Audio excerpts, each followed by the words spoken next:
Bom, já nessa terceira parte, eu até acrescentei uns tópicos aí do que a gente tinha na primeira parte da aula, que a gente vai falar um pouco sobre fluxo de informações, um pouco sobre os empregos na atualidade e também sobre o conceito de Estado-nação e de troca entre as nações dentro desse sistema de globalização.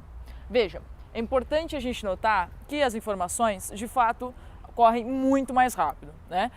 Basta hoje em dia você ligar o celular de manhã ou mesmo receber notificações. Teve uma época que eu seguia e tinha vários aplicativos de jornais, o que me fez muito mal e fez eu entender que eu não precisava daquilo, né? Vários aplicativos, eu acordava de manhã com as notícias do mundo, do tipo atentado terrorista no Paquistão. Vários atentados, várias notícias de mortes e coisas assim. Então, de manhã, logo às 6 da manhã, eu já me deparava com todas essas informações. Isso vai causando até um sentimento de ansiedade, um sentimento do moderno, né? de inadequação quase. E aí eu falei assim, não, tudo bem, dou aula de atualidades, mas não precisa de tudo isso. O fato é que o Milton Santos, num livro que cai muito em vestibular, cai muito no Enem, chama Por uma Outra Globalização, do pensamento único à consciência universal, ele vai tratar dessa questão das informações num trecho, numa parte do texto até relativamente pequena, se vocês tiverem a oportunidade de ler, chama A Violência da Informação, está dentro desse livro.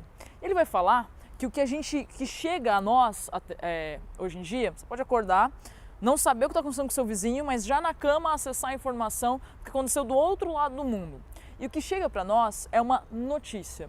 E notícia é algo que já não é o fato em si, é o fato reinterpretado ou interpretado sobre a visão, o olhar de alguém. Então ele não por mais que tenha a imparcialidade ou que seja um objetivo, não é imparcial. Ele carrega em si aquela notícia, aquelas palavras, o estilo editorial do jornal, a seu compromisso com entidades políticas ou com partes da sociedade, o compromisso do próprio jornalista, as experiências dos jornalistas, as visões do mundo daquele jornalista. Então, o que você tem não é o fato, é a interpretação do fato.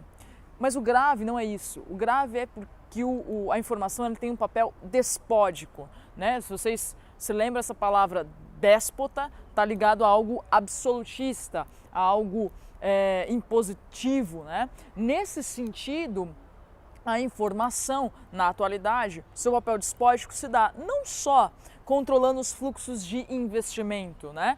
Criando expectativa de mercado, por exemplo, mas também criando nossas próprias opiniões. Um outro autor vai trabalhar no sentido de que se você pegar uma cidade em que nunca aconteceram crimes de filhos matando os pais, nunca aconteceu, né? Mas você, naquele mês, tiveram 2 ou 3 crimes e você escolhe um dia e publica todos eles numa única página no jornal, diagramado de forma específica, com fotos, imagem. Isso vai parecer que naquele lugar sempre os filhos matam os pais, é um dos lugares mais violentos, mesmo que não houvesse esse crime ou que não houvessem crimes naquela sociedade até então. Veja, a forma de organização, de diagramação em um jornal, a forma quando você recebe o seu feed de notícias no Facebook, a forma como você vê as notícias num jornal, seja ele no meio eletrônico ou no meio físico, a forma como a aula é apresentada, tudo isso demonstra e tem um poder sobre nós, sobre as nossas escolhas e sobre as nossas opiniões. E esse papel da informação é tanto para o bem quanto para o mal, o que a gente considera bem e mal. Porque ao mesmo tempo que pode se propagar boas novas e estimular as pessoas a ações consideradas boas na sociedade, também pode se alimentar coisas como a xenofobia. Então eu pego todos os atentados terroristas que houveram na Europa nos últimos tempos, coloco todos numa única página, ou estimulo através do vocabulário que eu vou utilizando, e eu vou aumentar a xenofobia. E a gente sabe que a xenofobia, o que ela alimenta é o sentimento de lobos solitários, que vão se alimentar de grupos extremistas que também se utilizam desse aumento da informação, dessa possibilidade da internet, e vão conseguir com que aquela pessoa se exploda, vão conseguir que aquela pessoa que está sofrendo a xenofobia, a partir da observação e da inspiração desses grupos terroristas, cometa um atentado. Então veja, é um ciclo e é um ciclo alimentado pela mídia. Aí você pode falar, mas a gente o ideal seria que a gente não tivesse a mídia? Não é bem por aí, mas é que a gente tem que ter um olhar mais crítico. Opa, eu estou vendo que todos os textos de hoje do jornal são de uma agência específica, todos são uma reprodução.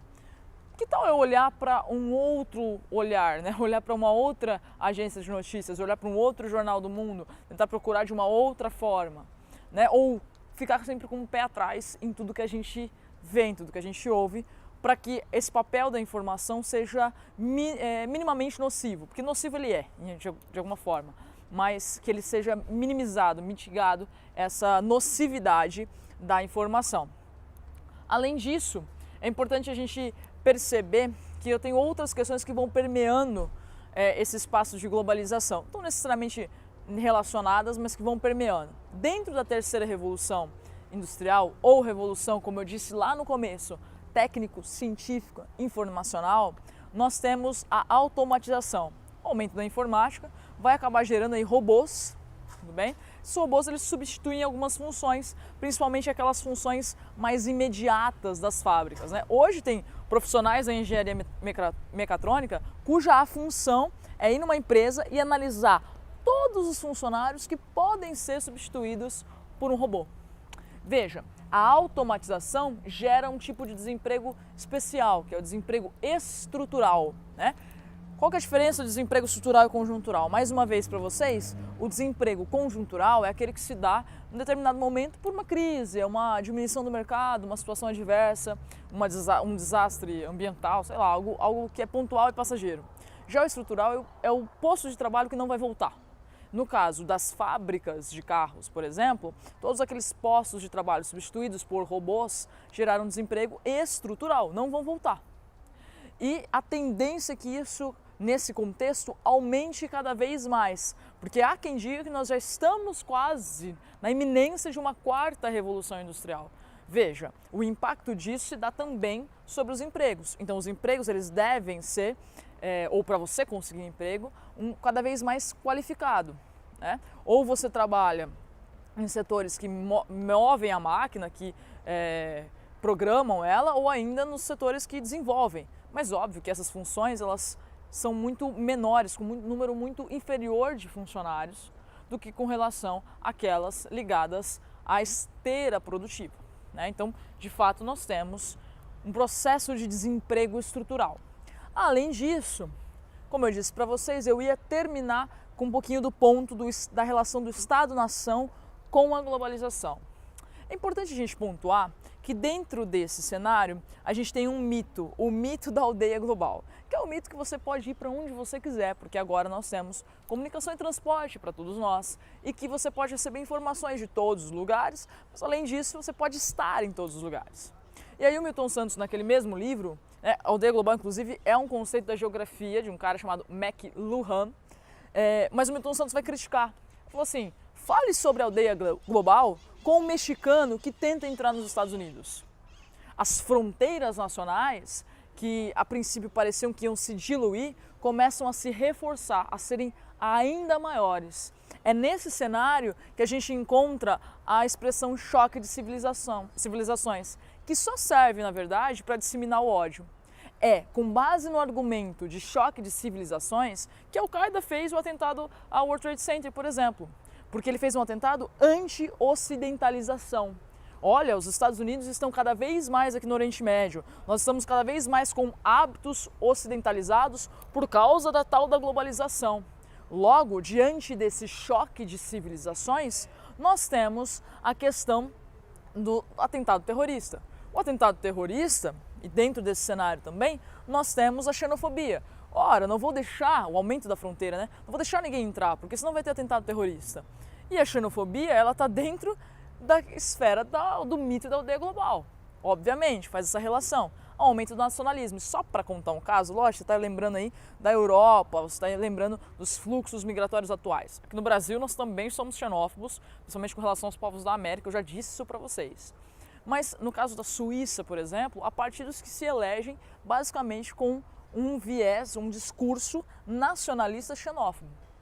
Então, todas essas relações, o choque de civilizações, portanto, só lembrando aí da eleição francesa em que uma das candidatas, né, um dos candidatos, a Le Pen, ela queria e dizia que o francês ele devia votar nela porque ela era anti-globalização. E com isso ela queria dizer que ela era anti esse processo de arabização da sociedade francesa. Veja, tudo isso está dentro do choque de civilização, que só vai servir para terroristas ou nacionalistas. Tudo bem? Bom, essa foi a aula sobre globalização. Se vocês tiverem alguma dúvida, a gente resolve em sala de aula. Um grande abraço.